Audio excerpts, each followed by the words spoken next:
Dans notre rubrique vacances en Nouvelle-Zélande, je vous aide à choisir la meilleure période pour venir en vacances en Nouvelle-Zélande. Du coup, quelle est la meilleure période pour venir en vacances en Nouvelle-Zélande?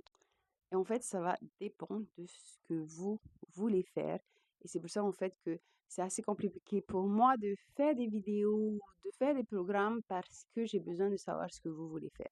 En tout cas, c'est comme ça que moi je fonctionne. Par exemple, si votre objectif c'est de voir la neige pour la première fois de votre vie ou juste de voir la neige, vous allez devoir venir en hiver, juin, juillet, août, septembre au plus tard, parce que c'est qu'à cette période, en fait, qu'il y a de la neige, notamment sur l'île du Nord. Après, il y a Queenstown, mais ça, c'est une autre histoire. Moi, en fait, je m'occupe vraiment, enfin, je m'occupe. Nous, en fait, on se focalise parce qu'on est sur Auckland, sur l'île du Nord. Du coup, des trajets en voiture où on n'a pas besoin d'avion. Donc, venons en hiver. Mais le seul truc, c'est qu'en hiver, ensuite, il fait froid.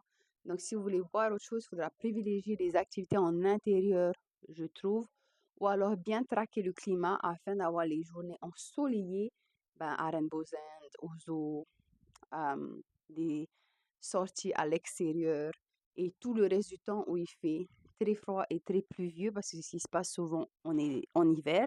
Du coup, il va falloir faire ça en intérieur ou alors à la neige.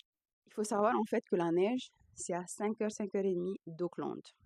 Donc, c'est pas possible de juste venir sur Auckland et d'aller une journée à la neige et revenir. Il faudra prévoir une sortie sur Rotorua à 3h30 et ensuite à la neige et ensuite revenir. Ça serait l'idéal, à moins que vous voulez faire ça en un jour. Donc, en général, moi, ce que je propose, c'est une journée sur Rotorua, dormir sur Rotorua, le lendemain partir tôt vers la montagne de neige, passer un peu de temps là-bas. En général, une journée, c'est trop.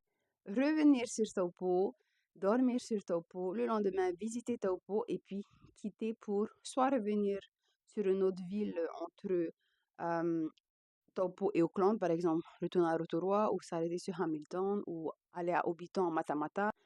Puis le surlendemain, revenir sur Auckland ou soit revenir directement. Ça va vraiment dépendre du budget et des jours que vous avez ici, de ce que vous voulez faire. Donc, même avec 2 nuits là-bas, je trouve que c'est assez rush. 3, 4 jours et vous profitez bien de tout ce qui se trouve par là-bas. Waitomo Caves, je sais que beaucoup aimé ça.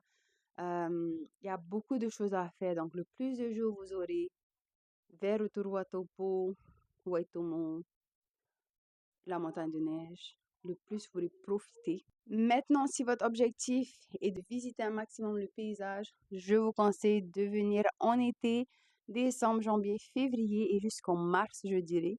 Et là, vous avez la cueillette de fraises, vous avez la possibilité de faire beaucoup de choses en extérieur sans forcément craindre ou devoir supporter le froid de l'hiver. Donc voilà, ça dépend de vos objectifs, mais en gros, je trouve que les deux meilleures périodes sont l'hiver pour la neige ou du coup l'été. Et si je vais choisir entre l'automne ou le printemps, je dirais plutôt l'automne. Voilà, j'espère que mes petits conseils vous aideront.